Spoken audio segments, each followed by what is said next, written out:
Back here again with another Vinyl Finds video, and man, I just got back from this record store and it was just absolutely amazing.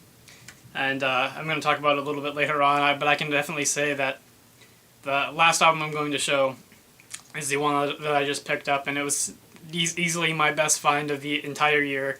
And this place was just amazing. I'm going to talk about it a little bit later on. But going right into the record finds, the first one I'm going to show is this one. The first couple I'm going to show I got at Half Price Books, various different stops. This is the Sword's second album, Gods of the Earth. It's just an amazing album. And I was actually really surprised that Half Price Books had this and had it for the price that they had it in, because it's the limited edition translucent red vinyl. And I will say that Half Price Books lately has been not a very good place to find records at good prices. They've been kind of, and I think this particular album, they just didn't know who it was, and so they just put a really cheap price on it. But this album's not, honestly, it goes for a decent amount of money on online, so they definitely, I just don't think they knew what they had. But the next album I got at Half Price Books is David Bowie, The Man Who Sold the World. This is the early 70s reissue. Just a great album by David Bowie. One that I needed. So many great songs on here. Black Country Rock. Of course, The Man Who Sold the World. It's just a great, great album by David Bowie. I found this one at Half Price Books as well. And another album that they had for barely anything on there. And it's Depeche Mode. It's more like an EP.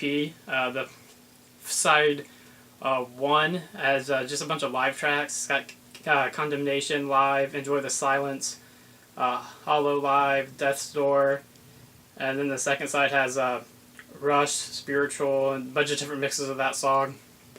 But a pretty cool single from Depeche Mode. And then another album I got at Half Price Books is Mark Lanigan's Anthology, 1989 to 2011. And this is a lot of Mark Lanigan's solo songs. I mean, I just love Mark Lanigan. I like Screaming Trees a lot. And I really enjoy his solo work.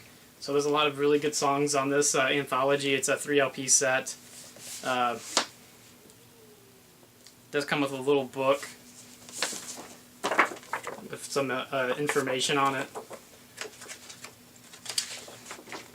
And it's got some lyrics and stuff. Nothing too special. But a pretty cool set. One that I didn't really want to get brand new, but one that I was happy to get for like 20 bucks used. And it's in just a great condition. Honestly, looks like it's never been played. And another album I got at Half Price Books is a used copy of the 2011 reissue Flaming Lips, Clouds Taste Metallic.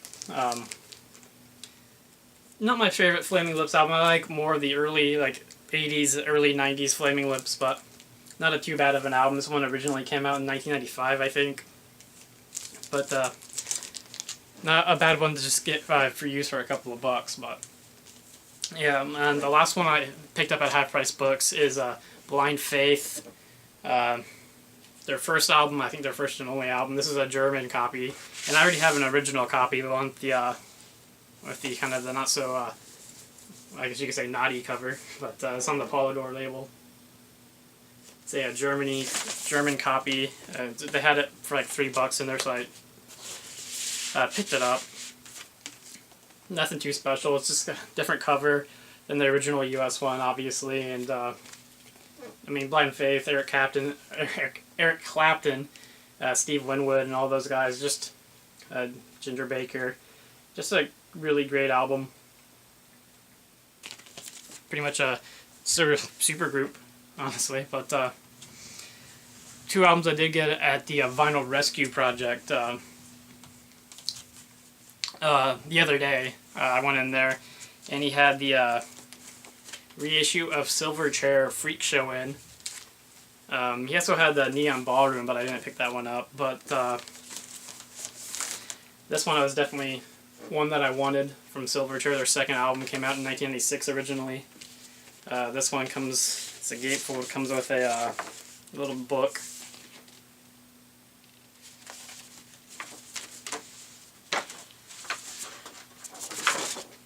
The insert there.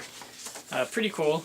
Sounds fantastic too. I listened to it the other day, and this one particular copy is on clear green vinyl.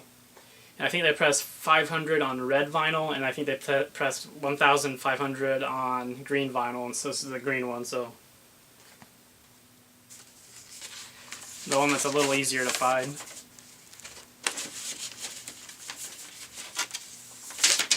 But yeah, it's a great album. Definitely, eventually maybe go back and get Neon Ballroom, but I know Neon Ballroom has been reissued on Music on Vinyl. And so that one's not as hard to find. I feel like this Freak Show, I think it's the first time this has been reissued since the initial 1996 release. Then I also picked up Whole Celebrity Skin, the reissue. Speaking of Music on Vinyl, the reissue on Music on Vinyl. Sounds fantastic. It's a really solid album. This album originally came out in 1998. It's probably not one of my favorite Whole albums, but there's a lot of really good songs under the title track, Celebrity Skin. Really good. It is overall a very good album. The quality pressing, like every Music on Vinyl I think I've ever gotten sounds really good. And this is no exception. They do always a good job of duplicating the labels and everything. I mean, if you're going to get a reissue, Music on Vinyl is definitely the way to go. But speaking of Whole, and this is just the 100% the gym that I'm talking about. Before I show the album, and I'm going to talk about this place a little bit, and I do have to thank Corey. His channel, he posted a video just like yesterday or a couple of days ago, and he was talking about hitting up some places in Indiana. I live in Indiana, and one of the places he said he went to was Luna, and I think he said he didn't find anything there. And I actually go to Luna Music quite a bit, probably at least once or so every other month, but he said he didn't find anything at Luna. I mean, every time I go in there, I usually at least find one album, but I mean, I can definitely see a hit or a miss there, and some of their prices are kind of on the iffy side of things, but he was talking about going into this Irvington, I think it's called Irvington Vinyl, and I had heard of this place before, and they used to be at a different location. I'm pretty sure a couple years ago they used to be at a different location, kind of near like Fountain Square area, around the different part of town. I remember me and my friend Derek, we tried to find it once, and I think it used to be called Irvington Vintage, if I'm not mistaken, and they had like old clothes and records, and we tried to find it once and we couldn't find it, so we just never really went back and tried to find it again, and I kind of forgot about it until Corey's video, and he was talking about finding all these records there, and I figured, the place is only like 35-40 minutes away from me, so I figured, I had a day off, might as well go check it out and see what they all have. And man, I was honestly just absolutely surprised and shocked. I honestly wish I would have got some video footage, or I got a couple of pictures. I didn't get too many, but I might share the pictures if I can put the pictures off my phone onto my computer. I might try to edit the pictures into this video, but it just it was just overwhelming, all the stuff they had. I've never honestly been to one place that had so many just like gems in one place, and like literally when you open the door.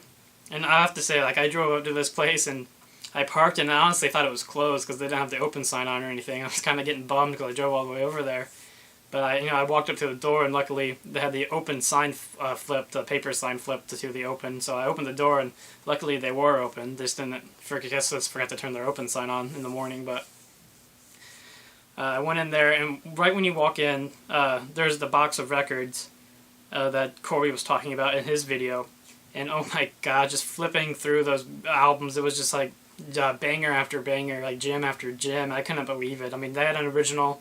They had Foo Fighters' first album originally, like Still Sealed. They had like 5 or 6 Melvins albums. I mean, it was just like, I'm getting chills just talking about it. They had some Dinosaur Jr., they had a couple original Soundgarden, original Smashing Pumpkins. They had some 9 Inch Nails. They had They had some Pearl Jam. I think the only Pearl Jam album they had was Versus. They had some Nirvana. I mean, I couldn't believe some of the... They had like an original copy of In Utero. They had an original copy of Intesticide, which, I mean, I really wanted to get that one, but they had $75 on it. And I figured it was one that if they still have it and I go back in there with some extra cash, I might pick it up, but I don't know. It's one of those things. I could have definitely spent... I could have easily spent so much money. All those Melvins albums, I would have loved to have all of them. They range from the prices of like $60 to $150 though, so obviously and some of the ones that I wanted were more in the $100, $125, $150 range, but so some of those ones I had to leave behind, but I'm definitely probably gonna back up this place in a couple weeks and see if they have anything left. But man, they had just so many great albums, so many 90s albums, but there was one album in particular that I just could not believe that they had. I mean, I just could not believe it. It's one of those moments you just get chills, because this is an album that I honestly thought I would never own, at least an original copy of, and one that I would never thought I would actually find for the price that I found it for. And it's this album, Hole's second album, Live Through This. I've been wanting this album for a very long time. And it's kind of ironic that I just bought Celebrity Skin about 2 or 3 days ago, the reissue of it. And I was actually just talking to the guy at the Vinyl Rescue Project, just telling him that I really hope that Music on Vinyl someday reissues this, just so I could get my hands on it, copy. And this album in particular, I think they had a bootleg come out last year. And I mean, there's a couple of times I really wanted to get that bootleg just thinking about it, but I just really kind of held off, and I didn't really want to. I'd much rather have the official release. And I mean, I'm glad I really waited, because this one, I'm not going to lie, it was not cheap, but they had it for $60. And for what it goes for online, I feel like that was a really, really fair price. It's in mint condition. I just played it. No skips, no pops or anything. It's literally just in fantastic condition. And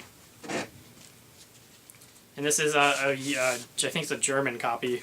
I don't think this was actually ever released on vinyl in the U.S., but it's just in fantastic shape. I honestly could not believe it when out of all the albums I found in there, that was one that, I mean, I've had this literally on my want list for years, and just to come across it was just awesome, honestly. It was just amazing to find this album just out in the open, and for an affordable price, like, overall. And just super, super psyched to have found this album. And I mean, a lot of times online this album goes for like $100, $150, so $60 is at least like doable. It's not gonna like break the bank or anything, but I mean, I could have easily spent way more than that on there. I just kind of had to get myself out of there. And it's actually kind of scary. This place is within driving distance from where I live, but I will definitely go back there. I mean, out of all the record stores I've been to in Indiana, that was 100% the greatest just amount of records that they had, the greatest amount of, and I mean, they just had, not only did they have those crazy rare albums just sitting in a box on the floor, I mean, it was just crazy to think, but they also had a lot of really cool new releases. They had some Psych Garage, some awesome 60s stuff. They had Beatles, Rolling Stones, Led Zeppelin, you name it, they pretty much had it. I mean, just an amazing assortment of records, and one that I really do have to thank Corey for even talking about it in the video, because I would have never honestly probably thought about going there. And it was definitely not on my mind, and it's one of those places I hadn't really thought about since the last time I tried to go, and I just couldn't find it. And I will say a lot easier to find now than where it was. And I mean, it is pretty much just a little hole-in-the-wall place. A place that you honestly, if you walked into, you would not think they would have all those records, but man, just an amazing store. Definitely an awesome store, and I cannot wait to go back. But those are all the vinyl finds I have right now. The whole album, this album though, is probably 100% my best find all year so far, easily. Just a great album. Just an awesome album to own, and one that I was really, really just super. I'm just honestly so excited that I have this in my hands right now. An amazing album, but anyway, definitely. So I was so psyched to find that album, and give all those albums 2 thumbs up for sure. Anyway, thanks again, guys, for watching.